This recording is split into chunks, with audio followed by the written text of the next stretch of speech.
మేము మద్యం సరఫరా ఆపేస్తాము అని చెప్పి తాపకోసారి వాళ్ళు నోటీసులు ఇస్తున్న పరిస్థితి వచ్చింది. ఈ దోచుకున్న దాంట్లో ఏంటంటే ఢిల్లీకి కొంత కప్పం, ఆర్ఆర్ ట్యాక్స్, అందుకే దాని పేరు. ఢిల్లీకి కప్పం కట్టుండడంతో కాంగ్రెస్ అధిష్టానం కూడా ఈ అవినీతిని చూసి చూడనట్టు ఊరుకుంటుంది. వ్యవస్థీకృత అవినీతి పెరగడానికి కాంగ్రెస్ అధిష్టానం కూడా బాధ్యత వహించాల్సి ఉంటుంది.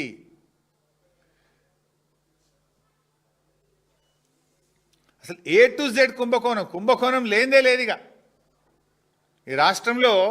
ఇందాక చెప్పినట్టు భూమికి ల్యాండ్ కన్వర్షన్ కావాలంటే ట్యాక్స్, అపార్ట్మెంట్ పర్మిషన్ రావాలంటే ట్యాక్స్, గేటెడ్ కమ్యూనిటీ కట్టాలంటే ట్యాక్స్, భూ సమస్య పరిష్కారం కావాలంటే ట్యాక్స్, ఫైనాన్స్లో బిల్లు రావాలంటే ట్యాక్స్. ఇవి నేను చెప్పట్లే, బిల్డర్లు చెప్తున్నారు, కాంట్రాక్టర్లు చెప్తున్నారు. కాంట్రాక్టర్లు పోయి సెక్రటరియట్లో ఫైనాన్స్ మినిస్టర్ ఛాంబర్ ముందు ధర్నాలు చేసి మరీ చెప్తున్నారు కదా ఓపెన్గా. ఇవాళ సెంట్రల్ యూనివర్సిటీ 450 ఎకరాల భూమి స్కామ్కు తెరలేపిండు. ఫార్మాసిటీ, అది కేసీఆర్ గారి ప్రభుత్వము, లక్షల మంది పిల్లలకు ఉద్యోగాలు రావాలి, తెలంగాణ ఒక వరల్డ్లో ప్రపంచంలో ఫార్మా హబ్బుగా మార్చాలని మేము ప్రయత్నం చేస్తే కేసీఆర్ గారు సేకరించి పెట్టిన భూమిని ఇలా ఫ్యూచర్ సిటీ అని పేరు పెట్టి రియల్ ఎస్టేట్ వ్యాపారానికి తెరలేపిండు.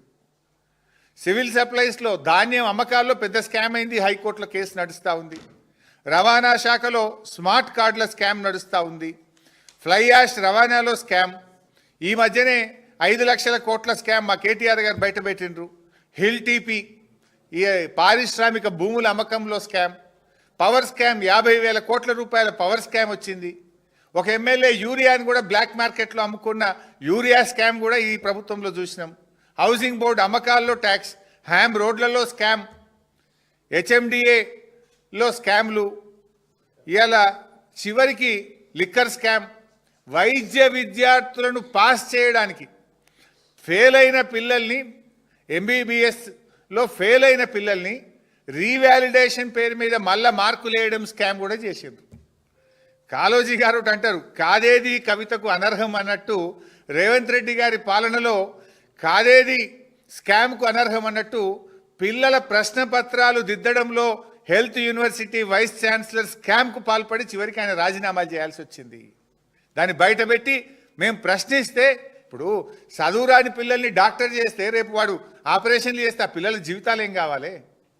చివరికి హెల్త్ యూనివర్సిటీలో పిల్లల మార్కులు వేయడంలో కూడా స్కాములు చేసి ఒక వైస్ ఛాన్సలర్ రాజీనామా చేయాల్సిన పరిస్థితి ఈ రాష్ట్ర ప్రభుత్వం రావడం సిగ్గుతో తలదించుకోవాలి రేవంత్ రెడ్డి గారి ప్రభుత్వం.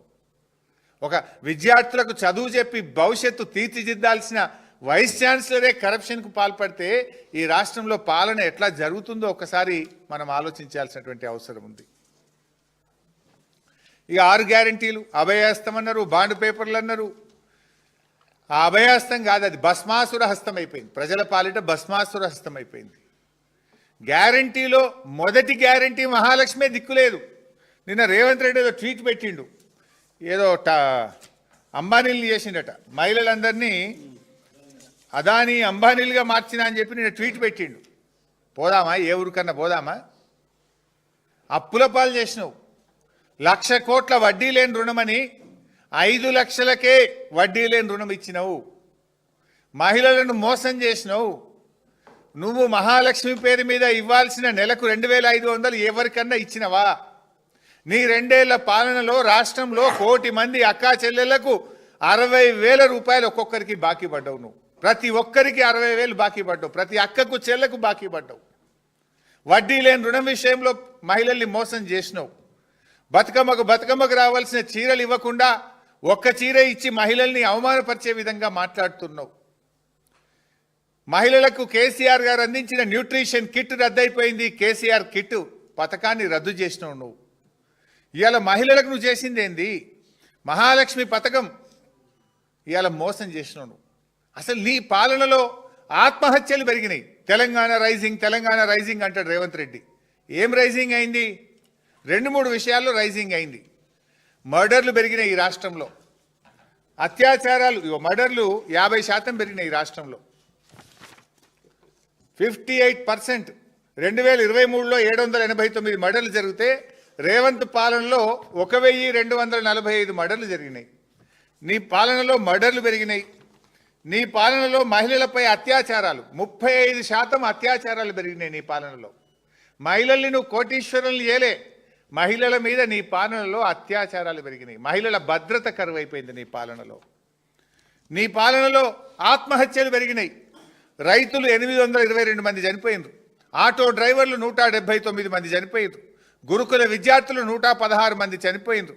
రిటైర్డ్ ఉద్యోగులు పెన్షన్ బెనిఫిట్లు రాక 27 మంది ఆత్మహత్య చేసుకున్నారు. బిల్డర్లు ఆత్మహత్య చేసుకున్నారు. ఇవాళ చివరికి బీసీ రిజర్వేషన్ ఇవ్వక బీసీలను మోసం చేస్తే ఒక బీసీ యువకుడు కూడా ఆత్మహత్య చేసుకునే పరిస్థితి తెచ్చినావు నువ్వు. నీ మోసాలకు, నీ దగాకు, నీ పాలన పుణ్యమాని రైతులు, నేతన్నలు, గురుకుల విద్యార్థులు, ఆటో డ్రైవర్లు, రిటైర్డ్ ఉద్యోగులు, బిల్డర్లు ఇలా ఆత్మహత్యల పాలైనటువంటి పరిస్థితి వచ్చింది. అసలు రోడ్డెక్కని వాళ్ళు ఎవరున్నారు? నీ పాలనలో జనరల్గా ఏముండాలి? పాలన 3 పువ్వులు 6 కాయలుగా కొనసాగాలనుకుంటారు. రేవంత్ పాలనలో 3 ధర్నాలు 6 అరెస్టులుగా జరుగుతూ ఉంది. ధర్నాలు చేయని వాళ్ళు ఉన్నారా? రోడ్డెక్కని వర్గం ఉందా అని అడుగుతున్నా. అరే, చరిత్రలో ఎప్పుడు లేని విధంగా యూరియా కోసం రైతులను పండుగ పూట రోడ్ల మీద నిలబెట్టినావు కదా. వర్షంలో తడుచుకుంటూ స్కూలు పిల్లల్ని కూడా స్కూల్ బ్యాగులు వేసుకొని పిల్లలు కూడా యూరియా బస్తాల కోసం లైన్లు నిలబెట్టివి. రైతన్నను యూరియా కోసం రోడ్డెక్కించినవు. పింఛన్లు పెంచాలని అవ్వ తాతల్ని రోడ్డెక్కించినవు. స్కాలర్షిప్లు, ఫీజు రియంబర్స్మెంట్లు ఇవ్వాలని ఎస్సీ ఎస్టీ బీసీ పిల్లల్ని రోడ్డెక్కించినవు. అరే, పురుగులన్నం మాకొద్దని గురుకుల పిల్లలు హైవేల మీద రోడ్డెక్కి ధర్నాలు చేసే పరిస్థితి తెచ్చినవు. రుణమాఫీ కోసం, రైతు బంధు కోసం, విత్తనాల కోసం రైతుల్ని రోడ్డెక్కించినవు. మా డిఏలు ఇవ్వండి, మా పిఆర్సీలు ఇవ్వండి అని ఉద్యోగులు నల్ల బ్యాడ్జీలు పెట్టుకొని నిరసనలు చెప్పే పరిస్థితి తెచ్చినవు. ఇవాళ గ్రామ పంచాయతీ సిబ్బంది మా జీతాలు ఇవ్వండి, ట్రాక్టర్ల డీజిల్కు పైసలు లేవని పంచాయతీ సెక్రటరీలు, గ్రామ పంచాయతీ వర్కర్లు రోడ్డెక్కిండ్రు. ఆశాలు, అంగన్వాడీలు, ఏఎన్ఎంలు ఇచ్చిన మాట అమలు చేయాలని వాళ్ళు కూడా కోటికాడికి వచ్చి ధర్నాలు చేస్తే వాళ్ళను మగ పోలీసులతో కొట్టించినవు, అరెస్టులు చేయించినవు. ఫార్మా కంపెనీలకు వ్యతిరేకంగా లగచెర్ల, జహీరాబాద్ పలు చోట్ల పల్లె ప్రజలు రోడ్లెక్కిన పరిస్థితి వచ్చింది. ఇండ్లు కూలగొట్టొద్దని హైడ్రా బాధితులు రోడ్డెక్కి లబో దిబోమని జేసీబీలు ప్రొక్లైన్లకు అడ్డంగా పడుకునే పరిస్థితి తెచ్చినవు.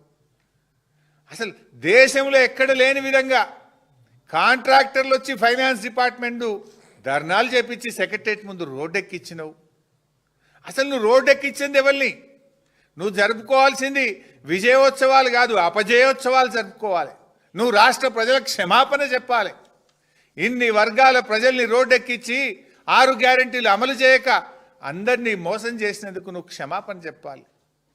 రేవంత్ రెడ్డి బ్లాక్మెయిల్ రాజకీయాలు, ఉల్టా బ్లాక్మెయిల్ చేస్తాడు. ఎవరైనా న్యాయం అడిగితే, రావాల్సిన డబ్బులు అడిగితే వాళ్ళని బ్లాక్మెయిల్ చేస్తాడు. ఈ first time in the history of the state. బాధ ఉంటే పిలిచి మాట్లాడతారు, సమస్యను పరిష్కరిస్తారు. ఇవాళ కాకపోతే రేపిస్తామంటారు. కానీ రేవంత్ రెడ్డిది అంతా ఉల్టా. ఇప్పుడు ఫీజు రియంబర్స్మెంట్ బకాయిల కోసం ఇవాళ వాళ్ళు కాలేజీలు బంద్ చేస్తామనే పరిస్థితి ఎప్పుడైనా విన్నామా చరిత్రలో?